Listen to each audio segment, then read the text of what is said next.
আসসালামু আলাইকুম everyone. Studio ইউনিয়নের পক্ষ থেকে সবাইকে স্বাগতম।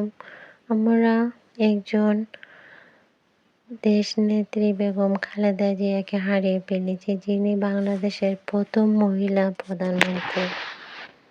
এক কথায় উনি ছিলেন আপোষহীন একজন নেত্রী। জেলে থাকা অবস্থায় ওনার মাকে হারিয়েছেন, অফিসে অবরুদ্ধ থাকা অবস্থায় ছোট ছেলেকে হারিয়েছেন। বড় ছেলে ছিল 1000 মাইল দূরে। এছাড়া নিজ বাসা থেকে তাকে বের করে দেওয়া হয়েছে। খালেদা জিয়ার জীবনের পুরোটাই ত্যাগ ও সংগ্রামে ভরা। তিনি একবার বলেছিলেন, আমার স্বজনহীন জীবনের দেশবাসী আমার স্বজন। আল্লাহ আমার একমাত্র ভরসা। আমি যেমন থাকি, যেখানেই থাকি, যতক্ষণ বেঁচে থাকবো দেশবাসীকে ছেড়ে যাব না। বেগম খালেদা জিয়ার ত্যাগ ও সংগ্রামের সময়গুলো দেখে নিন। 2007-2008 সালে এই সময়টা খালেদা জিয়ার পরিবার ও দল দুটোর অবস্থান ভীষণ নাজুক ছিল। তার 2 ছেলে দেশ ছাড়তে বাধ্য হন। বড় ছেলে তারেক রহমান ছিলেন গুরুতর আহত। তিনি যান লন্ডনে। ছোট ছেলে আরাফাত রহমান কুকু ছিলেন এজমা ও রোগে আক্রান্ত। তিনি যান থাইল্যান্ড ও পরে মালয়েশিয়ায়। এদিকে বিএনপি ছিল দীর্ঘদিন ক্ষমতার বাইরে। বিপর্যয় আরও ঘনিয়ে আসে 2008 সালের ডিসেম্বরে। আওয়ামী লীগ নির্বাচনে জিতলে নানা অনিয়মের অভিযোগ তুলে খালেদা জিয়া ঢাকা সেনানিবাসে শহীদ মইনুল রোডের বাড়িটি বরাদ্দ বাতিল করা হয়। পরে 2010 সালের 13 নভেম্বর তাকে সেই বাড়ি থেকে উচ্ছেদ করা হয়, যেখানে তিনি 38 বছর ধরে বসবাস করেছিলেন। মূলত জিয়াউর রহমান প্রাণ হারানোর পর তৎকালীন সেনাপ্রধান হুসেইন মোহাম্মদ এরশাদ টুকের মূল্য 2.772 একর জমি খালেদা জিয়াকে বরাদ্দ দিয়েছিলেন। এরপর খালেদা জিয়ার বিজয় শেষ হয়নি। 2015 সালের জানুয়ারি থেকে খালেদা জিয়া গুলশানের তার অফিসে অবরুদ্ধ হন। এই অবস্থার আরাফাত রহমান কুকু প্রাণ হারান। পারিবারিক জীবনে বড় জঞ্জাল এই সময়টাতে তিনি দলকে ভুলেননি। খালেদা জিয়া একবার বিশ্ব রেকর্ড করেছিলেন। মাত্র 14 দিনে তিনি প্রায় 10,000 কিলোমিটার পথ অতিক্রম করেছিলেন।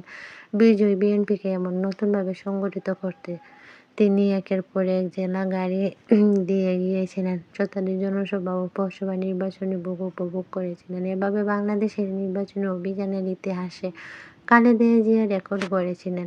তখন ছিল নির্বাচনের সময় 2008 সাল। কিন্তু বিএনপি সেই নির্বাচনে হেরে যায়। পরাজয়ের পরও তিনি নতুন উদ্যম কাজ শুরু করেন। কিন্তু 2013 সালের নির্বাচনের আগে খালেদা জিয়াকে অবরুদ্ধ করে রাখা হয়েছিল। তার গুলশানের বাড়ির সামনের রাস্তায় 2 পাশে বালুর ট্রাক দিয়ে আটকে রাখা হয়। ওই সময় খালেদা জিয়া রেগে গিয়ে বলেন, পুলিশের উদ্দেশ্যে বলেছিলেন, এরা সবাই গোপালগঞ্জের নামই বদলে দেব। কিন্তু ছোট ছেলে আরাফাত রহমান কুকু প্রাণ হারানোর পর থেকে খালেদা জিয়ার শরীর ও মন ভেঙে পড়ে। তিনিও অসুস্থ হয়ে পড়েন। খালেদা জিয়ার অসুস্থতা তাকে বিএনপিকে বেশ ভুগিয়েছে। তিনি হার্ট, কিডনি ও লিভার সহ বিভিন্ন ধরনের রোগে ভুগেছেন। তার হার্টে 3টি ব্লক ছিল। আগে একটা রিং পরানো হয়েছিল। তাই 2024 সালের জুনে তার শরীরে পেসমেকার বসানো হয়। হৃৎপিণ্ডে লাগানো হয় পেসমেকার, একটা ইলেকট্রনিক ডিভাইস। এটা নিয়মিত বিরতিতে হার্টকে সিগন্যাল পাঠায় যাতে হার্ট পাম্প করে। বেগম জিয়া আর্থ্রাইটিস ও ডায়াবেটিসেও ভুগছেন। এরপর লন্ডনে গিয়ে উন্নত চিকিৎসা নিয়ে দেশে ফিরেছেন। ইতিহাস তাকে অনেক কারণেই মনে রাখবে, তবে আলাদা করে বলার কিছু নেই। 80-র দশকে সামরিক শাসন অবসানের পর দেশবাসীর গণতান্ত্রিক আন্দোলনে নেতৃত্ব দেওয়ার কারণে এরশাদের 9 বছরের শাসনামলে খালেদা জিয়া 3 বার গ্রেপ্তার হন। এই আন্দোলনের সফল হয়ে 1991 সালে বাংলাদেশের প্রথম নারী প্রধানমন্ত্রী হয়েছিলেন। সেবায় তিনি ফেনী 1, বগুড়া 8, ঢাকা 5, ঢাকা 9, চট্টগ্রাম মোট 5টি আসনে জিতেছেন, যার রেকর্ড 1996 সালের নির্বাচনেও তিনি 5টি আসন পেয়েছিলেন। দেশের বাইরে আমার কোনো ঠিকানা নেই, এটাই হলো আমার ঠিকানা। এই দেশ, এই দেশের মাটি, মানুষই আমার সবকিছু।